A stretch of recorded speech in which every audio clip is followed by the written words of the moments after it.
اس پر غسل واجب ہوگا۔ اسی طرح اگر کبھی اللہ نہ کرے ایسا ہو جائے کہ کسی آدمی کو نماز کے دوران بھی احتلام ہو جائے تو تب بھی غسل واجب ہوگا۔ اسی طرح کچھ اور مسائل اور ہیں۔ دیکھیے منی نکالنے کے اور منی خارج کرنے کے بہت سارے طریقے ہوتے ہیں۔ آدمی اپنی بیوی سے ہم بستری کرے، منی نکل گئی، آدمی کو احتلام ہو گیا، منی نکل گئی، اور بعض لوگ اور طریقے سے بھی اللہ نہ کرے منی کا اخراج کرتے ہیں، ہاتھ کے ذریعے، کسی اور ذریعے، کوئی آدمی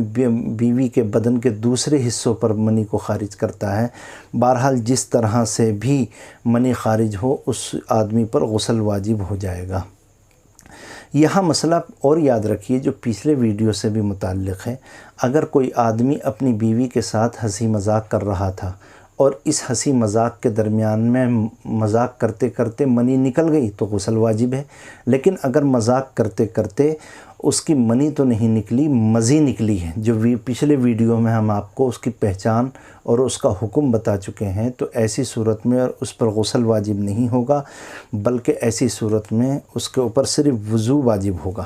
کبھی ایسی صورت بھی پیش آتی ہے کہ کوئی آدمی اپنی بیوی سے بدن دبا رہا ہے، اسی حالت میں اس میں جوش اور حرکت پیدا ہوئی اور منی خارج ہو گئی تو غسل واجب ہوگا، اور ایسی حالت کے اندر اگر اس کی مزی خارج ہوئی ہے تو غسل واجب نہیں ہوگا۔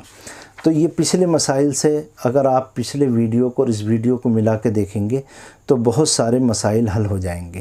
ایک مسئلہ اور ہے، وہ مسئلہ یہ ہے کہ ایک آدمی کو احتلام ہوا، احتلام ہونے کے بعد میں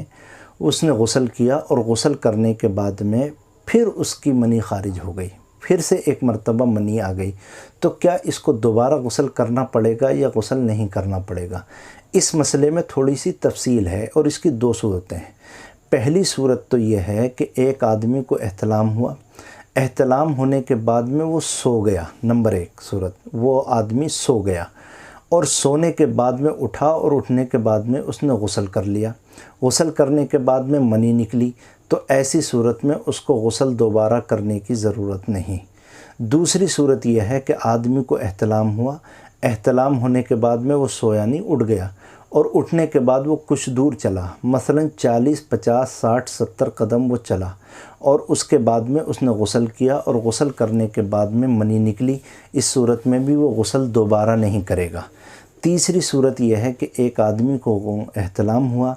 احتلام کے بعد میں وہ اٹھ گیا، نہ تو وہ چلا اور نہ سویا، لیکن وہ استنجا خانے میں گیا اور اس نے پیشاب کر لیا، اور پیشاب کرنے کے بعد میں غسل کیا، غسل کرنے کے تھوڑی دیر کے بعد میں منی نکل گئی، اب بھی وہ اس غسل کو دوبارہ نہیں کرے گا، چونکہ ان تین صورتوں کے اندر سونے کے بعد یا چلنے کے بعد یا اسی طرح پیشاب کرنے کے بعد اگر دوبارہ منی آتی ہے تو یہ احتلام والی منی نہیں کہلائے گی۔ ہاں اگر یہ تینوں صورتیں نہ ہوں، مثلا احتلام ہوا اور احتلام ہونے کے بعد وہ نہیں سویا، یا احتلام ہونے کے بعد 40 50 قدم نہیں چلا، یا احتلام ہونے کے بعد اس نے پیشاب نہیں کیا اور جا کے ڈائریکٹ غسل کر لیا، اور غسل کرنے کے بعد میں پھر اس کے پیشاب کے راستے سے منی آتی ہے، تو ایسی صورت میں یہ کہا جائے گا کہ یہ وہی منی ہے جو احتلام کی صورت میں باقی اندر رہ گئی تھی، اس صورت میں اس کو دوبارہ غسل کرنا پڑے گا۔ کبھی ایسی صورت بھی پیش آتی ہے کہ میاں بیوی نے ہم بستری کی، اور ہم بستری کرنے کے بعد میں صبح میں دونوں نے غسل کر لیا، وہ اتفاق کی بات کہ صبح کے غسل کرنے کے بعد میں عورت کی شرمگاہ سے مرد کی منی باہر آئی، عورت کی شرمگاہ سے مرد کی منی باہر آئی، اور ایسی صورت میں عورت پر غسل واجب نہیں ہوگا، البتہ وہ وضو کرے گی۔ ایک اور اہم مسئلہ ہے جس میں ہمارے نوجوان مبتلا ہیں، کچھ لوگوں کو پیشاب کے بعد میں جرایان کی بیماری ہوتی ہے، یا ہم اسے کہتے ہیں پیشاب کے بعد میں دھات آتی ہے۔ تو کسی نوجوان کو اگر پیشاب کے بعد میں دھات آئے، ہمارے ہاں اردو میں بولتے ہیں، یعنی منی آئے، تو اس کی کیا صورت ہے؟ دیکھیے ہم نے آپ کو بتایا تھا کہ پیشاب کے راستے سے منی بھی آتی ہے، مزی بھی آتی ہے اور ودی بھی آتی ہے، ہم نے آپ کی خدمت میں پچھلے ویڈیو میں عرض کیا تھا، اور اس کو پہچاننے کے طریقے اور فرق کرنے کے طریقے بھی آپ کے سامنے بیان کر دیے تھے، اور یہ بات بھی آپ کے سامنے بیان کر دی تھی کہ پیشاب سے پہلے یا پیشاب کے بعد میں جو سفید رطوبت یا سفید مادہ آتا ہے وہ منی نہیں ہوتی، ودی ہوتی ہے۔ لیکن یہاں مسئلے میں تھوڑی سی تفصیل ہے، اور وہ تفصیل یہ ہے کہ ایک نوجوان لڑکے نے پیشاب کیا، پیشاب کرنے کے بعد میں سفید مادہ یا دھات باہر آئی، تو اب اس کو یہ دیکھنا چاہیے کہ اس کی شرمگاہ کے اندر جوش ہے یا جوش نہیں ہے۔ اگر اس کی شرمگاہ کے اندر جوش ہے تو فقہا کا کہنا یہ ہے کہ یہ جو سفید مادہ باہر آیا یہ منی ہے، لہذا اس پر غسل واجب ہوگا۔ اور اگر پیشاب کرنے کے بعد سفید مادہ باہر آیا اور اس کے جسم کے اندر کسی طرح کا جوش اور خروش نہیں تھا تو فقہا کہتے ہیں کہ اس صورت میں اس آدمی پر غسل واجب نہیں ہوگا،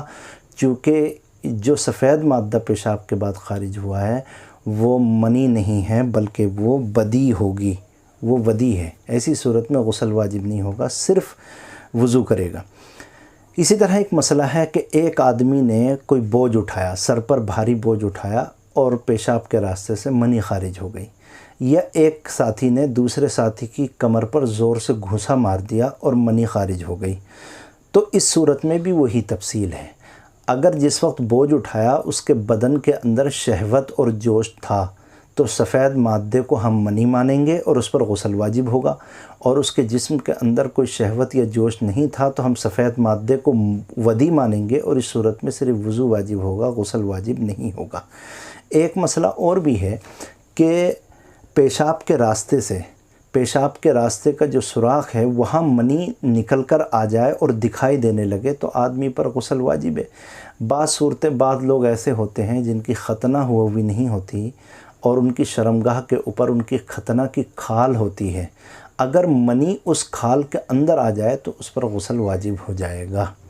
یہ چند مسائل تھے جو احتلام سے متعلق تھے، مسائل تو بہت ہیں لیکن ان کو ان مختصر ویڈیو کے اندر بیان کرنا مشکل ہے۔ اگلا جو ویڈیو ہے وہ بہت اہم ہے، احتلام کی کم سے کم یا منی کے اخراج کی ایسی 16 صورتیں ہیں جس میں امت کے عام طور پر لوگ فرق نہیں کر پاتے، اس لیے براہ کرم آپ اس کو سنیں، ہم سے جڑے رہیں اور اس کو آگے بڑھائیں تاکہ اس خالی وقت کے اندر ہم مسائل کو سیکھ سکیں، شریعت کو جان سکیں۔ اللہ تعالیٰ اس کرونا وائرس جیسی وبا سے